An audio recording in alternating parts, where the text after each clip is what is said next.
الصلاة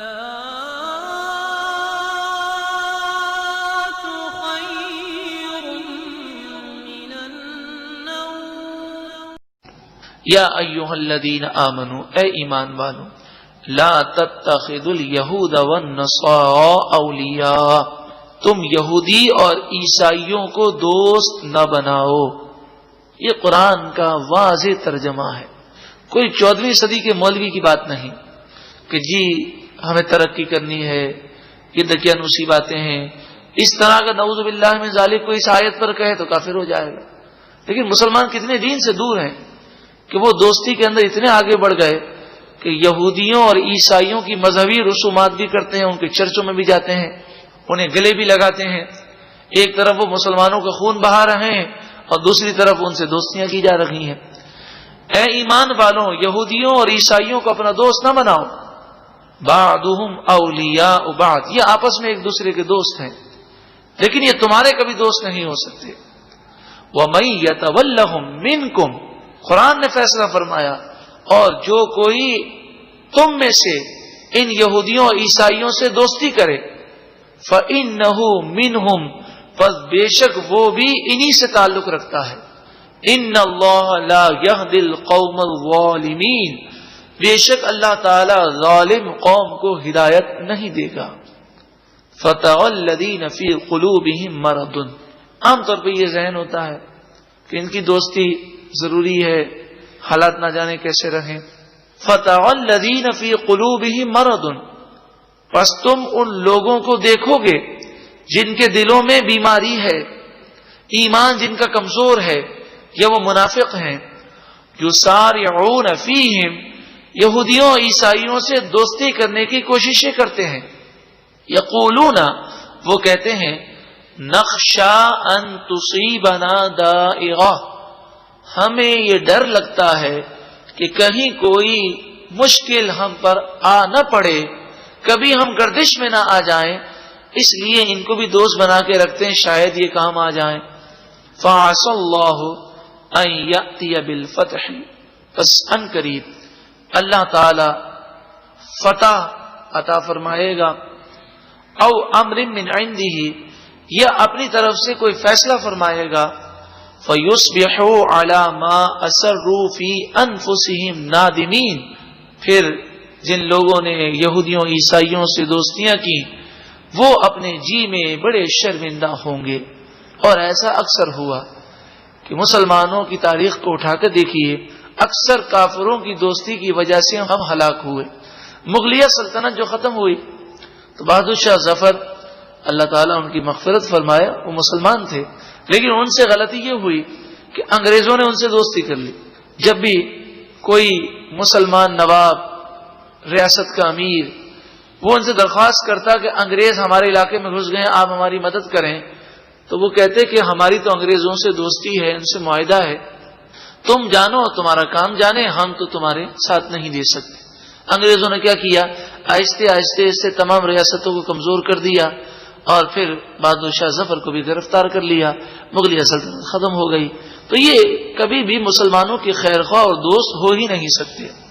تو فرمایا کہ اگر فتح آ جائے یا کوئی اللہ کی طرف سے معاملہ پیش آ جائے، حکم آ جائے، تو پھر یہ منافقین اپنے دل میں شرمندہ ہوں گے۔ مفسرین فرماتے ہیں یہ منافقین مدینے میں رہتے تھے، مسلمانوں سے دوستی کرتے، یہودیوں عیسائیوں سے دوستی کرتے۔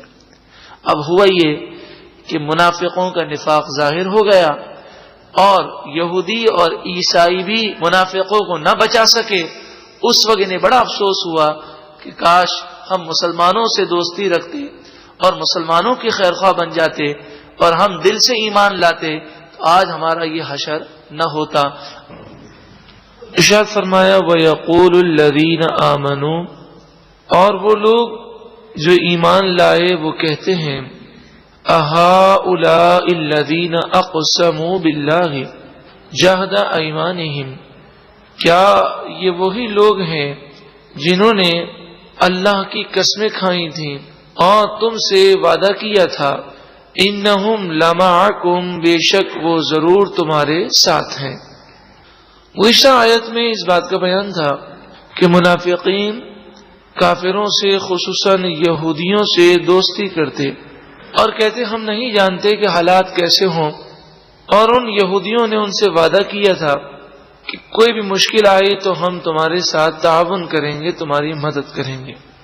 جب اللہ تبارک و تعالی کا غضب نازل ہوا اور مسلمانوں کے ہاتھوں یہودی شکست کھا گئے تو مسلمانوں نے منافقوں سے کہا یہ وہی یہودی ہیں کہ جنہوں نے تم سے پکے وعدے کیے تھے کہ بے شک وہ تمہارے ساتھ ہیں، تو وہ اپنے آپ کو اللہ کی پکڑ سے نہ بچا سکے تو وہ تمہیں کیا بچائیں گے۔ حبطت اعمالهم، ان کے اعمال برباد ہو گئے، فاصبحوا خاسرین، پس وہ نقصان اٹھانے والے ہو گئے۔ کوئی شخص مسلمان ہے اور اگر کافر ہو جاتا ہے تو اسے ہماری اصطلاح میں مرتد کہتے ہیں۔ تو اگر کوئی شخص ایسا ہو جائے تو وہ خود اپنا نقصان کرتا ہے، اور کتنا بڑا نقصان کرتا ہے، اور اللہ کا دین کسی کا محتاج نہیں۔ اس کا ظہور اس آیت کریمہ میں ہے، یا ایھا الذین آمنوا، اے ایمان والو، من یرتد منکم عن دینہ، تم میں سے جو کوئی بھی اپنے دین اسلام سے پھر جائے گا، فسوف یأتی اللہ بقوم، تو ان قریب اللہ تعالی ایسی قوم لے آئے گا، یحبہم، اللہ اس قوم سے محبت فرماتا ہوگا، ویحبونہ، اور وہ قوم اللہ سے محبت کرتی ہوگی۔ تو ایسے نیک لوگ اللہ تبارک و تعالی پیدا فرما دے گا۔ ایسا بھی ہو سکتا ہے کہ مسلمانوں تم دین کا کام نہ کرو گے تو اللہ کافروں کو ہدایت دے دے گا، وہ مسلمان ہو کر دین اسلام کی خدمت کریں گے۔ ایسا کئی مواقع پر ہوا کہ بڑے بڑے ایسے کافر جو اسلام کے دشمن رہے، مثلا تاتاریوں کو دیکھ لیجیے، تو تاتاریوں نے اسلام کو نقصان پہنچانے میں کوئی کسر باقی نہ رکھی۔ اس وقت کے مسلمان غفلت میں پڑے ہوئے تھے، لیکن اللہ تعالیٰ نے انہی تاتاریوں کو بعد میں اسلام کی دولت عطا فرمائی، اور وہی تاتاری قوم اب اسلام کی ترویج و اشاعت میں لگ گئی۔ اذلۃ علی المؤمنین، وہ نیک لوگ مومنوں کے سامنے نرم ہوں گے، عاجزی کرنے والے ہوں گے۔ اعزۃ علی الکافرین، اور کافروں پر وہ سختی کرنے والے ہوں گے۔ یجاہدون فی سبیل اللہ، وہ اللہ کی راہ میں جہاد کرتے ہوں گے۔ اور جب کوئی اللہ کی راہ میں جہاد کرتا ہے، دین کی خدمت کرتا ہے، تو لوگوں کی اکثریت اسے برا کہتی ہے، اور ہمارا عالم یہ ہے کہ ہم یہ دیکھتے ہیں لوگ کیا کہتے ہیں، اور اللہ کے نیک بندے یہ دیکھتے ہیں کہ اللہ کا حکم کیا ہے۔ ارشاد فرمایا وَلَا يَخَافُونَ لَوْمَةَ لَائِمٍ، وہ کسی ملامت کرنے والے کی ملامت کا کوئی خوف نہیں کریں گے، وہ بس اللہ کے دین کی خدمت کریں گے۔ کوئی مذمت کرے، کوئی ملامت کرے، اس کی کوئی پرواہ نہ ہوگی۔ ذَلِكَ فَضْلُ اللَّهِ يُؤْتِيهِ مَن يَشَاءُ، یہ اللہ کا فضل ہے جسے اللہ تعالی عطا فرمائے۔ اے اللہ ہمیں بھی ایسا فضل عطا فرما۔ واللہ واسع علیم، اور اللہ وسعت والا، علم والا ہے۔ منافقین یہودیوں سے دوستی کرتے، مسلمانوں کو سمجھایا گیا کہ تمہارا دوست کون ہے، تمہیں دوستی یہودیوں سے نہیں کرنی، عیسائیوں، ہندوؤں، کافروں سے دوستیاں نہیں کرنی۔ انما ولیکم اللہ ورسولہ، تمہارا دوست تو صرف اللہ ہے، اور تمہارا دوست اللہ کا رسول ہے۔ والذین آمنوا الذین یقیمون الصلاۃ، اور وہ ایمان والے تمہارے دوست ہیں جو نماز قائم کرتے ہیں، ویؤتون الزکاۃ، اور وہ زکوٰۃ ادا کرتے ہیں، وہم راکعون، اور وہ رکوع کرنے والے ہیں۔ اللہ کی فرمانبرداری کرنی ہے، اس کے رسول کی فرمانبرداری کرنی ہے، اور مومنوں میں سے دوستی اس سے کرنی ہے جو نیک ہے۔ صرف مسلمانوں کا یہاں ذکر نہیں، بلکہ ان مسلمانوں کا ذکر ہے جو نماز قائم رکھتے ہیں، زکوٰۃ دیتے ہیں، رکوع کرنے والے ہیں، اللہ کی بارگاہ میں جھکے ہوئے ہیں۔ تو ہمیشہ دوست ایسے کو بنائے جو نیک صالح ہو۔ حدیث پاک میں فرمایا کہ ایسے کو دوست بناؤ جسے دیکھ کر تمہیں خدا یاد آ جائے۔ اگر تم خدا کی یاد کر رہے ہو، اللہ کی یاد میں مشغول ہو، تو وہ دوست تمہارے ساتھ تعاون کرے، اور تم غافل ہو چکے تو وہ تمہیں یاد دلا دے۔ المرء مع من احب، کل بروز قیامت انسان اسی کے ساتھ ہوگا جس سے اس نے محبت کی۔ اگر ہماری محبت صحابہ سے ہوگی، تابعین سے ہوگی، تبع تابعین سے ہوگی، اور نیک لوگوں سے ہماری محبت ہوگی، تو کل بروز قیامت ہمارا حشر بھی ان کے ساتھ ہوگا۔ آج لوگ احساس کمتری میں بہت زیادہ مبتلا ہے۔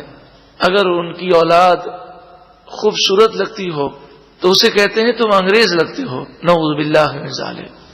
انگریز ایک قوم ہے، لیکن ذہن میں عیسائی قوم مراد ہوتی ہے۔ ہر انگلش بولنے والا عیسائی تو نہیں ہے، لیکن جب یہ انگریز بولتے ہیں تو ان کے ذہن میں عیسائی مراد ہوتے ہیں۔ تو ہم اتنے احساس کمتری میں کیوں ہیں کہ کوئی خوبصورت لگے تو ہم کہیں تم انگریز لگتے ہو؟ اگر ایسا کوئی خوبصورت ہمارے خاندان میں ہو تو ہم کسی اللہ کے نیک بندے سے اس کو تشبیہ دیں۔ ایک بزرگ فرماتے ہیں کہ میں نے حضرت عثمان غنی سے بڑھ کر کوئی خوبصورت دیکھا ہی نہیں ہے۔ تو آدمی نیک بندوں سے تشبیہ دے۔ ہمارے ایک دوست ہیں، وہ ہسپتال میں اپنی بوڑھی والدہ کو لے گئے، تو وہاں وہ بتا رہے تھے کہ ہسپتال کا جو عملہ ہوتا ہے، تو ان کی والدہ کو جب انہوں نے دیکھا تو والدہ کافی ضعیف، کمزور، اور عمر تو 70-75 کی تھی، لیکن اللہ تبارک و تعالی نے ان پر کرم فرمایا تھا کہ نور تھا، بڑی نیک ان کی والدہ۔ تو وہاں کسی عیسائی نرس نے یہ آپس میں کہا کہ یہ تو لیڈی ڈائنا لگتی ہیں۔ تو ہمارے جیسا کوئی نادان ہوتا تو خوش ہو جاتا، وہ ناراض ہو گئے اور کہا کہ ایک کافرہ سے میری ماں کو تشبیہ مت دو، میری ماں کا مقام تو بہت بلند و بالا ہے۔ اب دیکھیں کیسی سوچ ہے، اللہ کرے یہ سوچ ہمیں بھی نصیب ہو جائے۔ وَمَن يَتَوَلَّ اللَّهَ وَرَسُولَهُ، اور جو اللہ اور اس کے رسول سے دوستی کرے، وَالَّذِينَ آمَنُوا، اور ایمان والوں سے دوستی کرے، فَإِنَّ حِزْبَ اللَّهِ هُمُ الْغَالِبُونَ، پس بے شک اللہ والے ہی غالب رہیں گے۔